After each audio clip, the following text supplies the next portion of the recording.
The Consolidated Omnibus Budget Reconciliation Act, or COBRA, is an amendment to the Employee Retirement Income Security Act, the Internal Revenue Code, and the Public Health Service Act to provide continuation of group health coverage that otherwise might be terminated. So what does that mean to you? COBRA contains provisions giving certain former employees, retirees, spouses, former spouses, and dependent children the right to temporary continuation of health coverage at group rates. If you qualify for the group rates, though they are a little higher than the health coverage while you were an active employee, it is still cheaper than individual plans. Most employers who have 20 or more employees are required to offer COBRA. They are also required to notify their employees. So if your former employer had more than 20 employees, you should have been notified about COBRA's availability.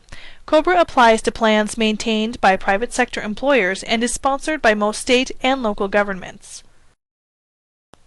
There are 3 elements to qualifying for COBRA benefits. They are plan coverage, qualified beneficiaries, and qualifying events.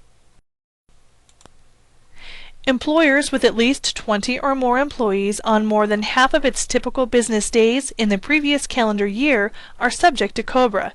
Both full and part-time employees are counted.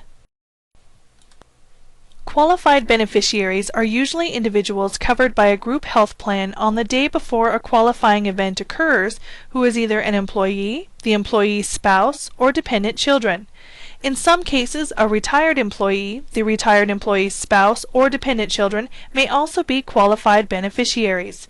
Agents, independent contractors, and directors who participate in the group health plan may also be qualified beneficiaries. In addition, any child born to or placed for adoption with a covered employee during the period of COBRA coverage is considered a qualified beneficiary. Now that you know what a qualified beneficiary is, it's time to find out what a qualifying event might be. Qualifying events are certain circumstances that would cause an individual to lose health coverage. The type of event will determine who the qualified beneficiaries are and the amount of time that a plan must offer health coverage to them under COBRA. A plan at its discretion may provide longer periods of continuation coverage. Qualifying events for employees are voluntary or involuntary termination of employment for reasons other than gross misconduct, or a reduction in the number of hours of employment. Qualifying events for spouses are the same as the qualifying events for employees, with the addition of divorce or legal separation of the covered employee, or death of a covered employee.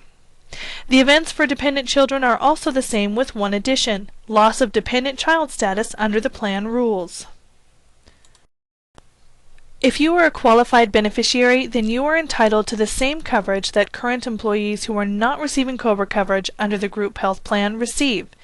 Any changes to the benefits under the group plan for current employees will also apply to qualified beneficiaries. If you are receiving COBRA coverage during the time of open enrollment for the group plan, you will be allowed to make the same choices as current employees. As a beneficiary, you may be required to pay for COBRA coverage. However, the premium cannot exceed 102% of the cost of the plan for current employees.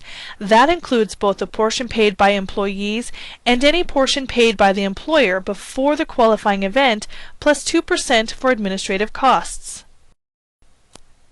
If you are interested in electing COBRA coverage, your employer has 30 days to notify your health plan administrator of your qualifying event.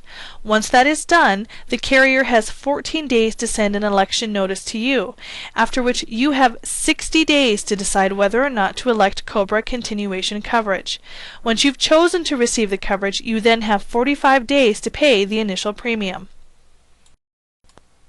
Once you've elected to enroll in COBRA, your coverage will start on the date that your current health care coverage ends. COBRA plans generally cover beneficiaries up to 18 months.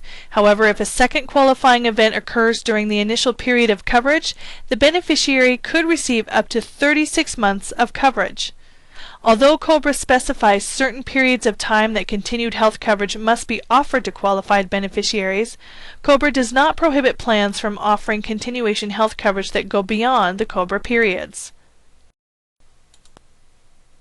Your COBRA coverage could end earlier if any of the following events occur. Premiums are not paid on a timely basis. the employer ceases to maintain any group health plan.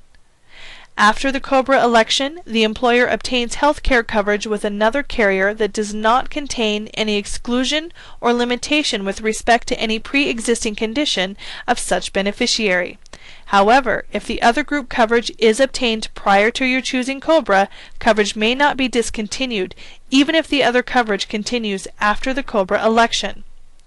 It may also be discontinued if after COBRA election a beneficiary becomes entitled to Medicare benefits.